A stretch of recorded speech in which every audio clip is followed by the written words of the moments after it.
The United Nations in Sudan oversees a vast humanitarian operation.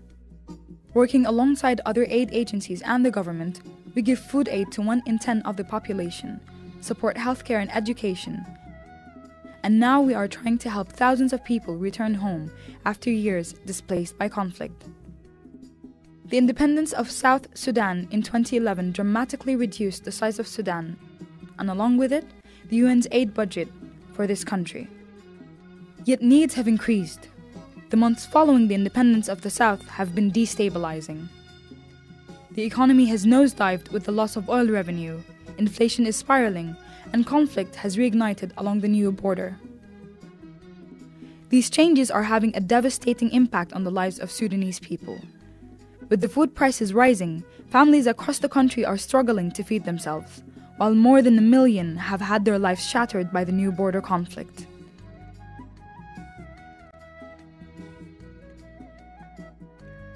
Humanitarian needs are growing, yet with a sharp drop in funding, more now has to be done with less.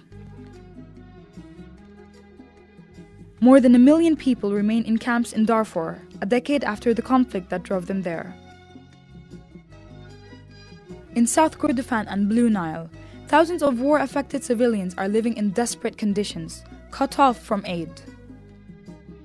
Increasingly, we are investing the money in building the resilience of these communities, helping people re-establish independent lives, and helping those who want to return to their original homes.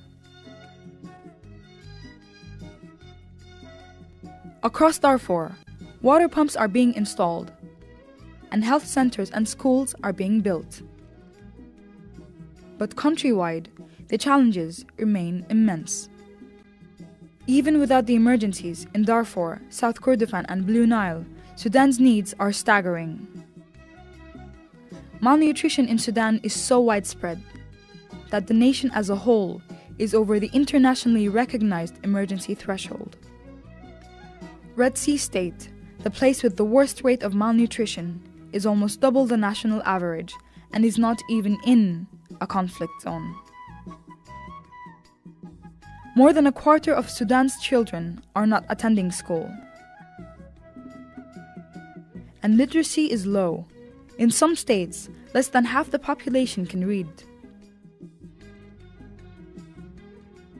A fifth of the people in Sudan do not have access to basic health care.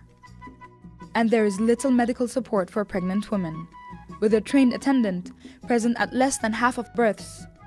Dying in childbirth is a serious risk every mother takes. We are confident that in an emergency, we can get the money needed and get it fast. This is already happening. The yellow fever outbreak in late 2012 was met with a swift response. In a matter of days, the World Health Organization had the emergency funds needed to buy vaccines. And by January 2013, the government declared this health emergency over. We are serious when we say we are building local capacity. Most of our staff and many of the aid organizations we work with are Sudanese. And this year, we plan to invest more than ever before in developing the ability of Sudan's government and civil society to prepare for and respond to emergencies themselves. That way, the solutions we are providing will last, and the money being spent is being invested in the future. Whether because of conflict or poverty or economic crisis, the needs of people in Sudan are great. While the Sudanese government is ultimately responsible for the welfare of its own people, the United Nations, along with other aid agencies, has a vital role to play in supporting it to meet these needs. Working together, we are determined to help give the people of Sudan a better, brighter, and more hopeful future.